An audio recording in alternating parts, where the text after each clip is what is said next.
చాలామంది అనుకునే common thought and mistake ఏంటో తెలుసా? ఫస్ట్ మనం కంఫర్ట్ జోన్లోకి వచ్చాక సమ్ ప్రాక్టీసెస్ స్టార్ట్ చేద్దాం అనుకుంటాము. ఫర్ ఎగ్జాంపుల్, ఈ మంత్ ఆఫీస్లో వర్క్ ఎక్కువ ఉంది, సో మెడిటేషన్ వచ్చేసి నెక్స్ట్ మంత్ నుంచి స్టార్ట్ చేద్దాం అనుకుంటాము. లేదా ఈ వీక్ హెల్త్ అసలు ఏం బాగాలేదు, కొంచెం సెట్ అయిన తర్వాత ఫిజికల్ యాక్టివిటీ స్టార్ట్ చేద్దాము.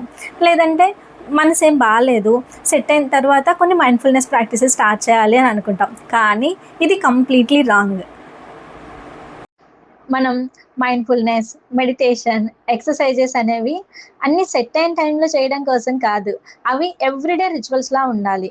ఎలా అయితే బ్రషింగ్, బాతింగ్, ఈటింగ్ మనకి డైలీ హ్యాబిట్స్ అయ్యాయో, అలానే మన మనసు, శరీరం కోసం రోజు మైండ్ఫుల్నెస్ అండ్ ఫిజికల్ ఎక్సర్సైజెస్ కూడా పార్ట్ అవ్వాలి.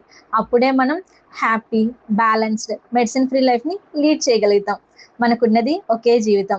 ప్రతిరోజు కనీసం హాఫ్ అన్ అవర్ మన మనసు, శరీరం, ఆత్మ కోసం కేటాయించాలి.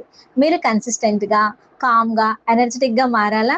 మనం happy, stress free, medicine free లైఫ్‌ని లీడ్ చేయాలి అంటే today is the best day to start.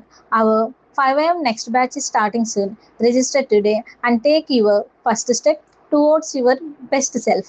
Thank you.